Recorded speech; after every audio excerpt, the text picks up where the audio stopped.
کی، لیکن 3 زون ہوں گے۔ یہ جو 3 زون ہیں، 10 سال کے بعد اگر کوئی زون علیحدہ ہونا چاہے تو اسے اس کا اختیار ہوگا۔ قائد اعظم نے مان لیا، پورے ہندو پریس میں مذاق اڑا، ہنسی اڑائی گئی، بس ختم پاکستان کا مطالبہ۔ یہ سارا جو بھی شورا شوری تھی وہ ختم ہو گئی۔ بہت ہی وہ نازک وقت تھا مسلم لیگ کے لیے اور قائد اعظم کے لیے، لیکن اس اصل سبب کیا تھا؟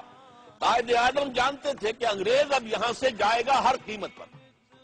سیکنڈ ورلڈ وار کے بعد انگریزی حکومت اتنی کمزور ہو چکی تھی کہ وہ اپنے بہت آؤٹ لائنگ جو پوزیشنز تھے ان کو کنٹرول نہیں کر سکتی تھی۔ They had decided to leave India۔ انہوں نے تو اپنا پروگرام 1948 کا رکھا تھا، 48 میں ہم ہندوستان چھوڑ گئے۔ سن 46 میں جب یہ مشن پلان آیا ہے، کیبنٹ مشن پلان، تو قائد اعظم کو محسوس ہوا کہ اگر ہم نے اس وقت اس بات کو نہ مانا تو عین ممکن ہے کہ انگریزی حکومت یونیلیٹرل ٹرانسفر آف پاور کر کے دفع ہو جائے اور رخصت ہو جائے، اور پھر ظاہر بات ہے ایک دفعہ مرکزی حکومت اگر ہندوؤں کے ہاتھ میں آ گئی تو پھر ظاہر بات ہے کہ کوئی امکان نہیں رہے گا کسی بھی طرح کا۔ لہذا اس وقت اس کو قبول کر لیں، اس میں موجود ہے۔ 10 سال کے بعد تو ایک پاکستان کا خاکہ موجود ہے کہ زون اگر ہونا چاہے علیحدہ تو ہو جائے، لیکن اس کو ختم کس نے کیا؟ پنڈت نہرو نے۔ یہ جو حدیث کے اندر الفاظ آتے ہیں کہ تمام انسانوں کے دل اللہ تعالیٰ کی 2 انگلیوں کے مابین ہے، جدھر چاہتا پھیر دیتا ہے۔ پنڈت نہرو اس وقت پریزیڈنٹ تھے کانگریس کے، انہوں نے کہا ٹھیک ہے ایک دفعہ بن لینے دو، پھر کون کسی کو علیحدہ ہونے دیتا ہے۔ بات سچی کہی تھی اس نے، نکل جاتی ہے جس کے منہ سے سچی بات مستی میں، فقیہ مصلحت جی سے وہ رندے بادہ خارج ہے، بات تو صحیح کہی، لیکن قائد اعظم نے فوراً اسی کے کہ ایک دفعہ مرکزی حکومت بن لینے دو، پھر کون کسی کو علیحدہ ہونے دیتا۔ اب یہ 60 برس ہونے کو آئے، وہ کشمیر کا 1 انچ انہوں نے ہمیں نہیں دیا تو پورا ایک زون دے دیتے، ناممکن۔ لہذا بات تو سچی اسی کی تھی، اگر وہ خاموش رہتا تو پاکستان کبھی نہ بنتا۔ اب یہ معاملہ وہی ہے کہ لوگوں کے دل جو ہے اللہ تعالیٰ کی انگلیوں کے مابین ہے، وہ بولا اور پاکستان بنا۔ تو یہ خالص ڈیوائن انٹرونشن تھی، اور اس کا قانون وہی اللہ کا کہ جب کوئی کہے کہ اللہ ہم تیری بندگی کے لیے آزادی چاہتے ہیں تو اللہ تعالیٰ ان کو آزادی دیتا ہے، وعدہ پورا کرتا ہے کہ اب دیکھیں گے تم کیا کرتے ہو۔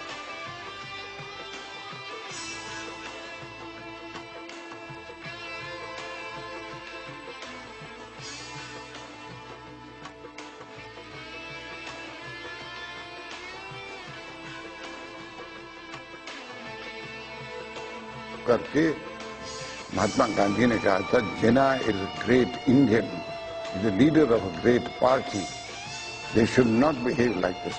میں چوتھی بات آپ سے کہوں، سن 16 میں لکھنؤ کا پیکٹ بنا، جس کو لکھنؤ پیکٹ 1916۔ سورگی گوپال کرشن گوکھلے نے تب اپادھی دی تھی جنا کو ہندو مسلم ایکتا کے پرتیک کا۔ سروجنی نائیڈو نے اس کو بار بار دہرایا۔ کیا ہوا 1916 سے 1946 کے بیچ ماتر 30 برسوں میں کہ وہی ہندو مسلم ایکتا کا پرتیک سب سے بڑا پریرک بن گیا پاکستان کا، کلکتہ کے دنگوں کا، رائٹس کا۔ ایسا کیا تھا؟ یہی اس کتاب کا مول ہے۔ اور میں جاننا چاہتا تھا، اپنے لیے جاننا چاہتا تھا، کیونکہ ہم نے اتہاس کو، میں سوچتا ہوں ہم نے اتہاس کو صحیح ڈھنگ سے اس لیے اس کو سوچا نہیں، کیول آگے مت بلوائیے مجھ سے کوئی کڑوی بات نکل جائے۔ دیکھیے میں آپ کو تھوڑی سی کڑوی بات بتا دیتا ہوں سشما۔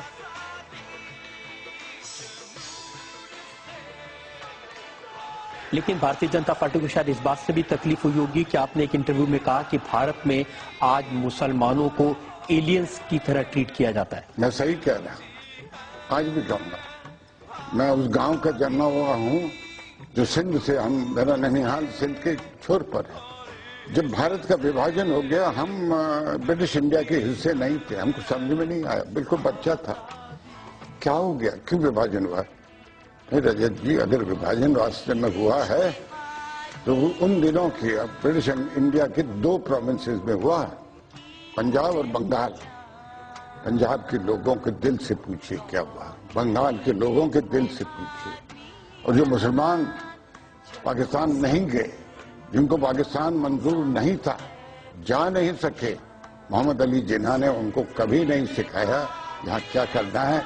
ان کی آنکھوں میں آنکھ ڈال کے دیکھیے، ہر بار آج کا ہندوستان کا مسلمان اگر کچھ مانگتا ہے تو ٹپنی یہ ہوتی ہے ابھی بھی مانگ رہے ہو، اس کی آنکھ کی پیڑا دیکھیے۔ لیکن آپ to the popular demonization of the man. Oh, of course I don't. To that I don't subscribe. I was attracted by the personality which has resulted in a book. If I was not drawn to the personality, I wouldn't have written the book. And in your assessment as his biographer, نہیں ملے گی تو نقطہ بھی ملے گا، دونوں کی ذمہ داری۔